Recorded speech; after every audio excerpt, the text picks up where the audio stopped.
प्रधानमंत्री की आर्थिक सलाहकार परिषद EAC-PM द्वारा प्रकाशित रिपोर्ट पर टिप्पणी करते हुए पीएम मोदी ने कहा, दशकों से चली आ रही वो धारणा झूठी साबित हुई है जिसमें दावा किया जाता रहा कि देश में अल्पसंख्यक खतरे में है। पीएम मोदी ने कहा कि अब इस झूठ से पर्दा उठ गया है।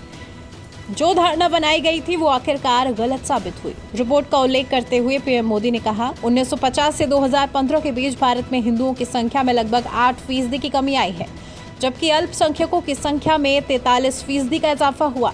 जो धारणा बनाई गई थी वो गलत साबित हो रही है। गलत कहानी भी उजागर हो रही है। इसका जो भी मतलब निकालना है निकाल सकते हैं। अब इस बारे में कुछ भी नहीं कहना चाहता मैं। अगर ये तथ्य है तो फिर ऐसी धारणाएं क्यों बनाई जा रही हैं कि भारत में अल्पसंख्यकों को दबाया जा रहा है। भारत में अल्पसंख्यकों की कोई आवाज नहीं है।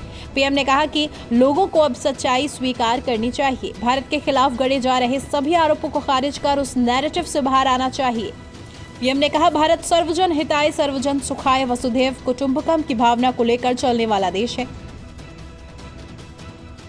पीएम मोदी की यह टिप्पणी EAC-PM द्वारा एक रिपोर्ट प्रकाशित किए जाने के बाद आई। उस रिपोर्ट में कहा गया, 1950 से 2015 के बीच भारत में बहुसंख्यक हिंदू आबादी 7.82% कम हुई। इसका आंकड़ा पहले 84.68% था, जो घटकर 78.06% हुआ।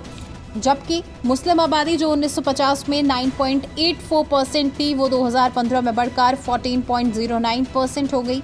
यानी उनकी आबादी के हिस्से में 43.15% की बढ़ोतरी हुई।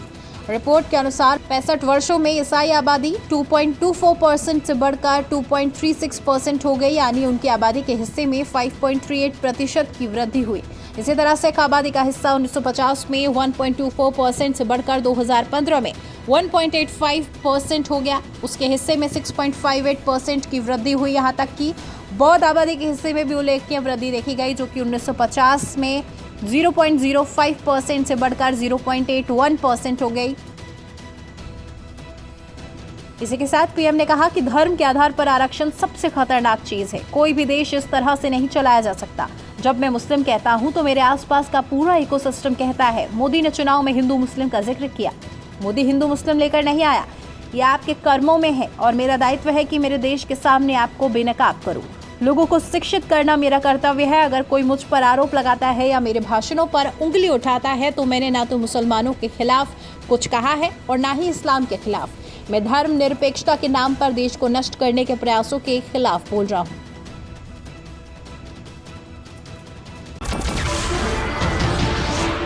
नमस्कार, मैं हूं मानक गुप्ता। अगर आपको हमारा ये वीडियो पसंद आया हो तो इसे लाइक और शेयर जरूर करें। और हाँ, हमें सब्सक्राइब और फॉलो करना ना भूलें, ताकि आप देश और दुनिया की कोई खबर मिस ना करें। तो जुड़े रहिए हमारे साथ और देखते रहिए News 24।